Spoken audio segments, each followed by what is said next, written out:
Normally daily একটা target থাকে যে এই টপিকগুলো টাচ করে মানে একটু পড়বো, তো সেই পড়াগুলো শেষ করে তারপর ঘুমানোর চেষ্টা করি। হলে এসে যে বিষয়টা মানে রেভলিউশনারি একটা চেঞ্জ যেটা আমি পাইছি সেটা হচ্ছে যে স্কোপ অফ ডিসকাশন। দেখা যাচ্ছে যে একটা টপিক আমি ভালো বুঝতেছি না, সেটা আমার রুমমেট ভালো বুঝতেছে, সে ভালো পারতেছে, বাট আমি একটা ক্যাচ করতে পারতেছি না, সে ভালো ক্যাচ করতে পারতেছে। আমাদের আইটেমের যে একটা আইস ব্রেকিং সেটা রুমেই হয়ে যায়। সবসময় মেনটেন করার চেষ্টা করতাম যে কোনো কারণে যেন আমার অতিরিক্ত চিল করা বা অতিরিক্ত যেটাকে বলি আমরা বাড়াবাড়ি করা, সেটার কারণে যেন আমার পড়াশোনার ক্ষতি না হয়।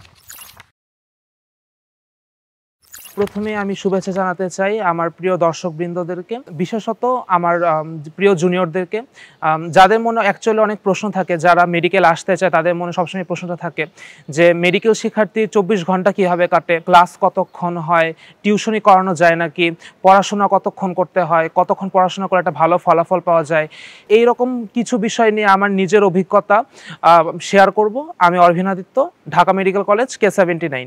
আমি হলে থাকি, যেহেতু ডাক্তার ফজল রাব্বি হলে থাকি, তো আমি আমার মানে প্রতিদিনের কথার মধ্যে অ্যাকচুয়ালি আমার হল লাইফটা ফুটে উঠবে। এরপরে হলে থাকে না যারা, আমরা তাদের কাছ থেকেও শুনবো, রিজবি আছে, জিম আছে, তারাও বলবে তাদের অভিজ্ঞতার কথা। যদি প্রতিদিনের কথা বলি তাহলে আমাদের যে এখন আমরা থার্ড ইয়ারে আছি, থার্ড ইয়ারে আমাদের লেকচার ক্লাস থাকে প্রতিদিন 8টা 10 থেকে সকাল। তো এর আগেই ঘুম থেকে উঠতে হয়, তো ঘুম থেকে ওঠার পর সকালে নাস্তা করার মাঝে মাঝে সময় থাকে, মাঝে মাঝে লেকচার ক্লাসের পরে আমরা নাস্তা করি 9টা থেকে 9:30 থেকে 11:30 পর্যন্ত আমরা হাসপাতালে ক্লিনিক্যাল ওয়ার্ড ক্লাস করি, যেটাকে আমরা বলি নর্মালি মর্নিং ওয়ার্ড বলি। 11:30 থেকে 12:20 পর্যন্ত থাকে আমাদের আরেকটি লেকচার ক্লাস। 12:20 থেকে 12:30 পর্যন্তই 10 মিনিট আমাদের গ্যাপ থাকে, আর 12:30 থেকে 2:30 পর্যন্ত থাকে আমাদের টিউটোরিয়াল ক্লাস অথবা কোনো প্র্যাকটিক্যাল ক্লাস। এই 2:30টার ক্লাসের পর আমরা নর্মালি দুপুরের খাবার খেয়ে তারপর হলে আসি, বা যদি বাসায় যাওয়ার থাকে বাসায় যাই। হলে আসার পর তারপরে নর্মালি আমি বিকালে পড়তে তেমন পছন্দ করি না, তো তারপর ফ্রেশ হয়ে নর্মালি একটু ঘুমিয়ে নেই। আমাদের সন্ধ্যাবেলায় ইভিনিং ক্লাস থাকে, এটাও হাসপাতালেই হয়, ক্লিনিক্যাল ক্লাস। তো ইভিনিং ক্লাস 1 ঘন্টা থেকে 1.5 ঘন্টা 2 ঘন্টার মতো হয়। সেই ক্লাসটা করে আমরা রাতের খাবার খেয়ে একদম হলে আসি। তারপরে নর্মালি ডেইলি একটা টার্গেট থাকে যে এই টপিকগুলো টাচ করে মানে একটু পড়বো, তো সেই পড়াগুলো শেষ করে তারপর ঘুমানোর চেষ্টা করি। এমন না যে অনেক বেশি সময় পড়তে হয়, আর টিউশনি করার মতো টাইম থাকে। আর ক্লাসের টাইমটা আসলে ইয়ার টু ইয়ার ভ্যারি করে। ফার্স্ট ইয়ারে যেমন ক্লাস আর একটু পরে শুরু হয়, আবার 4th ইয়ার 5th ইয়ারে ক্লাস আরও আগে শুরু হয়। এরকম মানে ভ্যারাইটি নিয়ে আমাদের হল লাইফটা চলে। আমি তো বললাম কিভাবে হলে থেকে আমি আমার মেডিকেল লাইফটা কাটাচ্ছি, কিন্তু অনেক বড় একটা সংখ্যা আছে যারা অ্যাকচুয়ালি হলে থাকে না, ঢাকার স্থানীয় অথবা যেই মেডিকেল কলেজ যে এলাকার সেই এলাকার স্থানীয়, তারা বাসা থেকেই ক্লাস করে। তো বাসা থেকে যারা ক্লাস করে তাদের দিনটা কিভাবে কাটে সেই অভিজ্ঞতা আমরা শুনবো রিজবির কাছ থেকে। আসসালামু আলাইকুম, ধন্যবাদ অর্ভিনাদিত্যকে। তো যেহেতু ও বলে দিয়েছে যে আমি আসলে বাসা থেকেই ক্লাসে আসি, তো মেইনলি আমাদের ফার্স্ট ইয়ার সেকেন্ড ইয়ার এর সাথে থার্ড ইয়ার কিংবা এর পরবর্তী যেই বছরগুলো রয়েছে তাদের বাসা থেকে যারা আসি তাদের ম্যাক্সিমামেরই দেখা যায় যে মোটামুটি একটা রুটিনের বড় সড়ো পরিবর্তন আসে। যেমন আমি যদি ফার্স্ট ইয়ারের কথা বলি, ফার্স্ট ইয়ারে আমাদের ক্লাস শুরু হতো 9টার দিকে। আমার বাসা থেকে কলেজে আসতে প্রায় মোটামুটি 1 ঘন্টার মতো সময় লাগে। তো সেই কারণে আমি ঘুম থেকে উঠতাম 7টার দিকে। উঠে ও যেটা বললো যে হলের স্টুডেন্টরা অনেক সময় নাস্তা খেতে পারে না, তো যেহেতু বাসায় থাকি এটা আমার একটা অ্যাডভান্টেজ যে আম্মু সবসময় আমার জন্য ভালো নাস্তা তৈরি করে রাখে, এবং আমি নাস্তা টাস্তা খেয়ে যা যা প্রয়োজন হয় সব কিছু গুছিয়ে আমি 8টার দিকে বাসা থেকে রওনা দিতাম, এবং মোটামুটি 8:45 বা 8:50 এই সময় কিংবা কোনো সময় 9টা বেজে যেত। তো এই সময় আমি ক্লাসে এসে উপস্থিত হতাম। 9টা থেকে আমাদের ক্লাস শুরু হতো। ফার্স্ট ইয়ারের রুটিনটা অনেকটা এইরকম, বেশিরভাগই দেখা যাচ্ছে যে 9টা থেকে 11টা পর্যন্ত আমাদের 2টা লেকচার থাকতো। তো এরপর 2টা লেকচারের পরে আবার 2টা টিউটোরিয়াল অথবা একটা প্র্যাকটিক্যাল থাকতো। মেইনলি মোটামুটি আমাদের 2:30 বাজে শেষ হয়ে যেত। 4টার আগে আমি পৌঁছাইতে পারতাম বাসা। এরপর গিয়ে গোসল করতাম, খাওয়া দাওয়া করতাম, অন্যান্য যেসব আনুষঙ্গিক কাজ আছে সেসব আনুষঙ্গিক কাজ করার পরে আমি মোটামুটি 5টার দিকে ঘুম দিতাম। 5টার দিকে ঘুমানোর পরে আমি কোনো সময় দেখা যেত যে 7টা বাজে ঘুম থেকে উঠছি, কোনোদিন 8টা বাজে। মোটামুটি আমি চেষ্টা করতাম যে 9টা থেকে 9:30টার মধ্যে পড়তে বসার শুরু করা। 9টা থেকে শুরু করে এবার আইটেমের পড়া যদি থাকে 3 থেকে 4 ঘন্টায় ক্লিয়ার হয়ে যেত। যদি সময় আইটেম থাকতো না, আমি তো একটু বলা যায় যে একটু উদাসীন, আইটেম না থাকলে তেমন একটা পড়াশোনা হয় না। অ্যাডমিশন সিজনে আরো একটা ট্রেন্ড দেখা যায় যে টিউশন বিজনেস, যেটাকে আমরা ভাইয়া ব্যবসা বলে থাকি কিংবা ভাইয়া বৃত্তি। তো ভাইয়া বৃত্তিতেও আমি মোটামুটি বেশ সক্রিয়ই ছিলাম।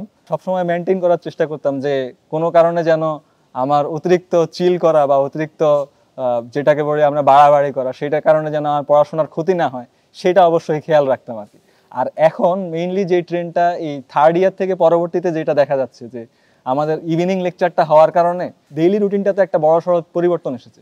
পরিবর্তনটা কেমন, আমি যেটা বলছিল যে 2:30 বাজে আমাদের ক্লাস শেষ হয়, 2:30 বাজে ক্লাস শেষ হলে আবার দেখা যায় 6টা কিংবা 7টা বাজে আবার ইভিনিং লেকচার শুরু হয়। তো এই সময়ের জন্য তো আর বাসায় যাওয়াটা সম্ভব হয় না। তো এখন আমি যেটা করি সেটা হচ্ছে যে একদম 7টা বাজে বাসা থেকে রওনা দিই, 8টা থেকে ক্লাস শুরু হয়, 8টা থেকে ক্লাস শুরু হলে 8টা থেকে 2:30 পর্যন্ত একটা সেশন থাকে।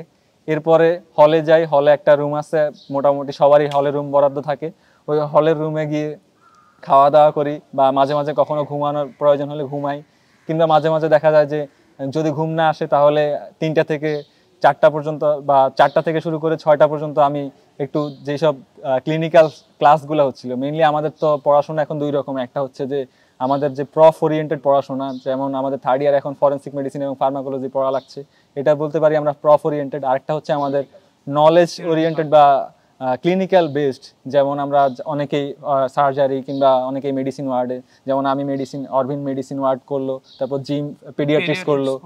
তো মোটামুটি যার যার যে ওয়ার্ড থাকে যেটাকে আমরা ক্লিনিক্যাল ক্লাস বলে থাকি। তো আমি দেখা যাচ্ছে চেষ্টা করতাম যে 4টা থেকে 6টার মধ্যে এই ক্লিনিক্যাল ক্লাসের পড়াশোনা টুকিটাকি করার জন্য, যদি মাঝে মাঝে হতো মাঝে মাঝে হতো না, কোনোদিন ঘুমাতাম, কোনোদিন চেষ্টা করতাম। এরপরে 6টা থেকে যেহেতু ক্লাস শুরু হতো, 6টা থেকে ধরা যেত যে আবার আস্তে আস্তে 8টা বাজতো। 8টা বাজলে আমাদের হলের আবার একটা বড় সমস্যা হচ্ছে যে হলের খাবারটা 9টার মধ্যে শেষ হয়ে যায়, কিন্তু আমি আবার এক্ষেত্রে লাকি, আমার আবার এক্ষেত্রে কোনো বাধা ধরা নেই, যে আমার যেটা হয় যে 7:30 বা 8টার দিকে ক্লাস শেষ হয়। যদি ক্লাস শেষ হয় 8টার দিকে, আমার বাসায় যেতে যেতে 9টা বাজতো।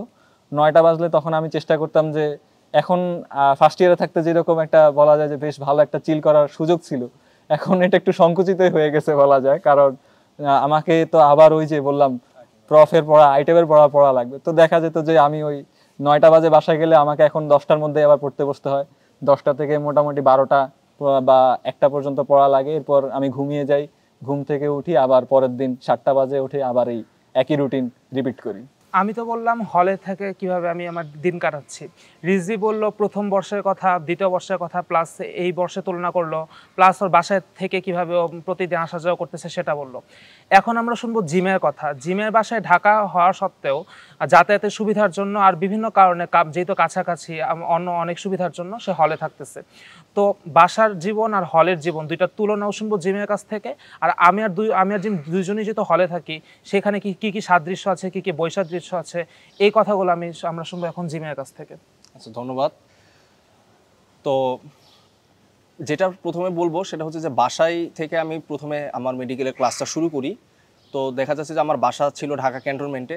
তো সেখান থেকে ঢাকা মেডিকেলে আসা যাওয়া একটা বড় ঝক্কির ব্যাপার, আসলে একটা অনেক সময় সাপেক্ষ ব্যাপার, এবং সেই সাথে সাথে হচ্ছে একটা শারীরিক যে একটা ধকল, সেই শারীরিক ধকলেরও একটা ব্যাপার। তো এসব দিক বিবেচনা করে যেসব পজিটিভ দিক আছে বাসায় থাকা, সেটা হচ্ছে যে খাওয়া, ঘুম, সব কিছু টাইমলি পাওয়া, কোনো টেনশন নাই, সেই জিনিসগুলো ম্রিয়মান হয়ে যায়। তো এসব দিক বিবেচনা করে পরবর্তীতে সিদ্ধান্ত নিলাম। পাশাপাশি হচ্ছে আমার ইফেক্টিভ পড়াশোনার যে টাইমটা, সেটাও আমি অনেক কম পেতাম। এসব বিষয় বিবেচনা করে পরবর্তীতে আমি হলে আসার সিদ্ধান্ত নেই। এবং হলে এসে যে বিষয়টা মানে রেভলিউশনারি একটা চেঞ্জ যেটা আমি পাইছি, সেটা হচ্ছে যে স্কোপ অফ ডিসকাশন যেটা, সেটা হচ্ছে যে আমার রুমমেট, দেখা যাচ্ছে যে একটা টপিক আমি ভালো বুঝতেছি না, সেটা আমার রুমমেট ভালো বুঝতেছে, সে ভালো পারতেছে, বাট আমি একটা ক্যাচ করতে পারতেছি না, সে ভালো ক্যাচ করতে পারতেছে।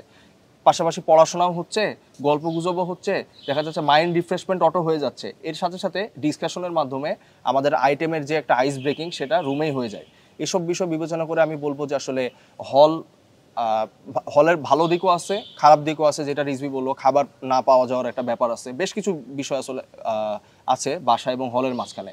তো অরভিন যেহেতু হলে থাকে, আমিও হলে থাকতেছি, তো দুইজনের মধ্যে সাদৃশ্য বৈসাদৃশ্য নিয়ে যেটা বলবো যে আসলে বৈসাদৃশ্য খুব বেশি একটা নাই, বলতে গেলে সাদৃশ্যটাই বেশি। বৈসাদৃশ্য যেটা আমার কাছে মনে হয় সেটা হচ্ছে যে ও 4 তলায় থাকে, আমি নিচতলায় থাকি। খুব বেশি বড় বৈসাদৃশ্য বলতে আসলে এটাই। বাকি যা রুটিন ওদের যেরকম, আমাদের রুটিন খুব একটা পার্থক্য হয় না।